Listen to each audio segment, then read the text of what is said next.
ఒకవైపు నల్గొండ జిల్లాలో నల్గొండ నియోజకవర్గం కావచ్చు, దేవరకొండ కావచ్చు, నకరికల్ కావచ్చు, కొద్ది గ్రామాలు నాగార్జున సాగర్ సంబంధించి కావచ్చు. ఇవి పూర్తిగా ఏఎంఆర్పి పైన ఆధారపడి సాగు చేసుకునే ప్రాంతాలు రైతాంగం. మంత్రులు పోటీలు పడి నాగార్జున సాగర్లో క్రస్ట్ గేట్లు ఎత్తడానికి, నీళ్లను పులిచింతలకు పంపడానికి చాలా తాపత్రయపడ్డారు. పాపం ఒక మంత్రి 10 నిమిషాలు ఆలస్యమైనందుకు ఇంకో మంత్రి అలిగిపోయాడు. ఆలస్యం అవుతుంది, తొందరగా పంపాలని నీళ్ళు పులిచింతలకు, అక్కడ బాకీ ఉన్నాం మనం అన్న పద్ధతుల్లో నీళ్ళు వదిలినరు. వందలాది క్యూసెక్కులు ఇప్పటికీ సముద్రం పాలైనాయి. కానీ దురదృష్టం ఏంటంటే నల్గొండ జిల్లా రైతాంగానికి నీళ్ళు ఇచ్చే ఏఎంఆర్పి కాలువ ఎప్పుడు నిండుకు రావట్లేదు. ఆవిడ ఉదయ సముద్రం పోసిపోయి కనబడుతుంది. మనకు ఉండవలసింది 1.5 టీఎంసీలు అయితే ఇవాళ 0.7 టీఎంసీలు కూడా లేవు. దాంట్లో మనం అందరం గేట్ల దగ్గరికి పోయి, మత్తడి దగ్గర పోయి చూసినాం, అలుగు దగ్గర పోయి చూసినాం. 10 ఫీట్ల పైగా లోపలికి ఉన్నాయి నీళ్లు. దాదాపు అన్ని గ్రామాలలో ఏదో పద్ధతిలో నిరసన చెప్తున్నారు రైతులు. తిప్పర్తిలో రెగ్యులర్గా ధర్నాలు చూస్తున్నాం మనం. ఇవేమో రాజకీయ పార్టీలు చేసేవి కావు, ఏ పార్టీలు దాని వెనకాల లేవు. రైతాంగమే స్వచ్ఛందంగా వాళ్ళ బాధ ఉంది కాబట్టి, వాళ్ళ కడుపుకోత ఉంది కాబట్టి రోడ్డు మీదకి వచ్చి ధర్నాలు చేస్తున్నారు. కానీ మంత్రులేమో సోయి లేకుండా ఉన్నారు. ఈ జిల్లా మంత్రులకు ఆంధ్రప్రదేశ్కు నీళ్ళు ఇచ్చేదాని కొరకున్నంత ఆతృత ఎందుకో నల్గొండ జిల్లా రైతాంగానికి నీళ్ళు ఇవ్వడంలో లేదు. సముద్రం పాలవుతున్న వందలాది టీఎంసీల నీళ్లు ఒకవైపు, ఎండిపోతున్న వేలాది ఎకరాల పొలాలు మరొక వైపు. నల్గొండ జిల్లాలో ఈ జిల్లా మంత్రుల పనితీరుకు నిదర్శనం. నోటికొచ్చిన బూతులు, చిట్చాట్ల పేరు మీద చెత్త మాటలు, ఉత్తమాటలు తప్ప వాస్తవంలో వాళ్ళ పనితీరుకు నిదర్శనం. ఈ సమయంలో కృష్ణా పరివాహక ప్రాంతంలో ఉండి నాగార్జున సాగర్ బ్యాక్ వాటర్స్ నుంచి నీళ్ళు తీసుకొచ్చుకొని నింపుకోవడానికి అన్ని వ్యవస్థలుండి ఎదురు చూస్తున్న పొలాలు, చెరువులు, ఉదయ సముద్రమే తార్కాణం ఈ మంత్రుల పని విధానానికి, ఈ ప్రభుత్వానికి రైతాంగం పట్ల ఉన్న చిత్తశుద్ధికి నిదర్శనం. అది వెంటనే నల్గొండ జిల్లాలో ఎదురు చూస్తున్న రైతాంగం ఏఎంఆర్పి పైన, అది దేవరకొండ కావచ్చు, నాగార్జున సాగర్ కావచ్చు, నల్గొండ కావచ్చు, అదేవిధంగా నకరికల్ నియోజకవర్గం కావచ్చు, ఈ ప్రాంత రైతులకు వెంటనే నీళ్ళు ఇవ్వాలి, చెరువులు నింపాలి. మీరందరూ చూసారు గత 10 సంవత్సరాల కాలంలో. ఇప్పుడు ఈ సమయానికే కాదు, మే నెలలో కూడా చెరువులు నింపించేటోళ్ళం మేము. కేసీఆర్ గారు ఇచ్చిన ఆదేశాల మేరకు ఎప్పటికప్పుడు అప్రమత్తంగా ఉండి ప్రతి నెలకు ఒకసారి, 15 రోజులకు ఒకసారి రివ్యూ చేసేటోని నేను.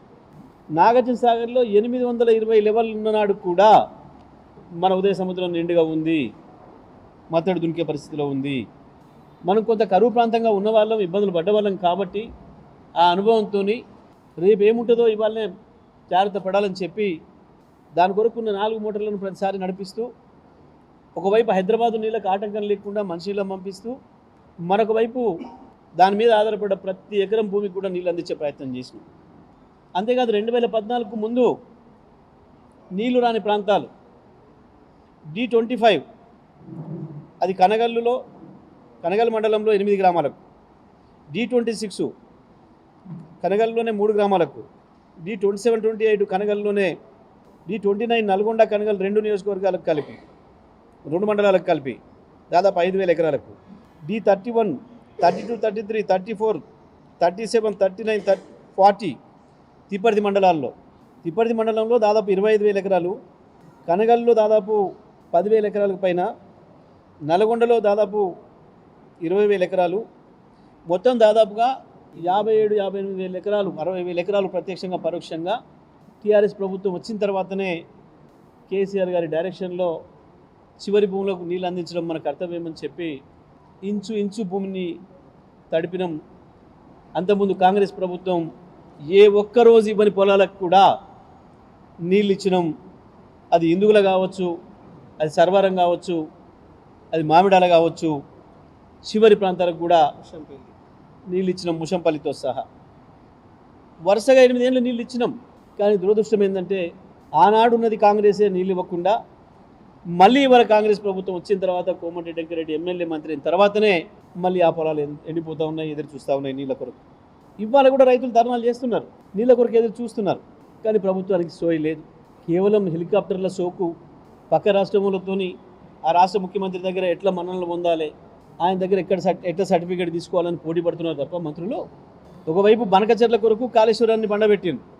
చంద్రబాబుకు బనకచెర్ల అనుమతులు వచ్చిందనుక కాళేశ్వరాన్ని నడపొద్దు అని చెప్పి కృష్ణ నీళ్ళని తీసుకుపోయి కింది పంపడానికి తాపత్రయపడుతున్నారు తప్ప ఈ జిల్లా మంత్రి స్వయంగా తన నియోజకవర్గ రైతాంగానికి కూడా నీళ్ళు ఇచ్చే సోయిలో లేడు. మొన్న యాసంగి కూడా నీళ్ళు ఇవ్వకపోతే ఎస్లింగోటం చెట్టచెన్నారం గ్రామాల నుంచి కాంగ్రెస్ పార్టీ సంబంధించిన నాయకులు కార్యకర్తలే సెల్ఫీలు దిగి పెట్టిరు వీడియోలు. అయ్యా వెంకరెడ్డి నువ్వు వచ్చినాక నీళ్ళు రాకుండానే గత ప్రభుత్వంలో నీళ్ళు ఇచ్చిండ్రు, నీళ్ళు ఇచ్చి ఉపాయం చేయమని చెప్పి. అటు తిప్పర్తి మండలంలో రైతులు మామిడాల కావచ్చు, చెరుపల్లి కావచ్చు, ఎందుకుల కావచ్చు, అరే అంతకుముందు మేము నీళ్ళు ఎప్పుడు చూడలేదు, కానీ టీఆర్ఎస్ ప్రభుత్వం వచ్చిన తర్వాత నీళ్ళు వచ్చినాయి, ఇప్పుడు ఎందుకు ఆగిపోయినాయి, మాకు నీళ్ళు ఎందుకు ఇవ్వరు అని చెప్పి ధర్నా చేస్తే కేసులు పెట్టిండ్రు. ఇవాళ కూడా కేసులో తిరుగుతున్నారు రైతులు. కానీ జిల్లా మంత్రికి సోయి లేదు, నల్గొండ ఎమ్మెల్యేకి సోయి లేదు. నేనేం పని చేసినా చేయకపోయినా నాకు ఓట్లు వేస్తూనే ఉన్నారు భావన. వీళ్ళ సోయి అంతా వేరే దానిపైన ఉంది. వీళ్ళ దందాలన్నీ వేరున్నాయి. ప్రజలు వీళ్ళ దందా కాదు, వ్యవసాయం పట్ల వీళ్ళ సోయి కాదు.